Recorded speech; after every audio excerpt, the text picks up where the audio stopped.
40 পেরিয়ে গেছে কি আপনাদের? 40 পেরোলেও আপনাদের হাড়ের স্বাস্থ্য এবং আপনাদের সার্বিক স্বাস্থ্য মজবুত রাখার জন্য 4-5টা খাবারের কিন্তু খাদ্য তালিকা করুন, বা 4-5টা খাবার আপনাদের সপ্তাহের খাদ্য তালিকায় রাখুন। সপ্তাহ করবেন, কারণ পোস্ত, প্রথমেই আসবো আমি পোস্তর কথায়। পোস্তর এখন অনেক দাম, কিন্তু পোস্তর মধ্যে আছে ভরপুর একটা ক্যালসিয়াম, ক্যালসিয়াম ফ্যাটের একটা অদ্ভুত কম্বিনেশন। সেই জন্য পোস্তটা আপনি সপ্তাহে একদিন অন্তত খাবার তালিকায় রাখুন। দ্বিতীয় নম্বর রাখুন আপনি চিয়া বীজ।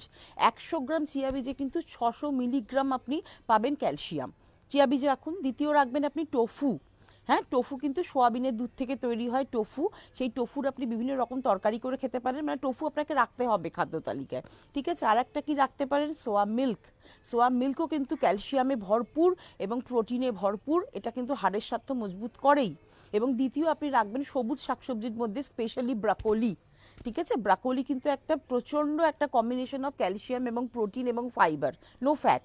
সুতরাং এই খাদ্য তালিকাগুলো, এই খাদ্যটা যদি সপ্তাহে মেনটেন করেন, তাহলে কিন্তু আপনার 40 পেরোলেও হাড়ের কিন্তু কোনো সমস্যা হবে না, এবং আপনি সঠিকভাবে টান টান থাকবেন, সিঁড়ি ভাঙতে কষ্ট হবে না। বন্ধুরা, আপনারা সবাই ভালো থাকবেন, ভালো থাকুন, সুস্থ থাকুন, রাকেশ এক্সক্লুসিভের হাত ধরে থাকুন।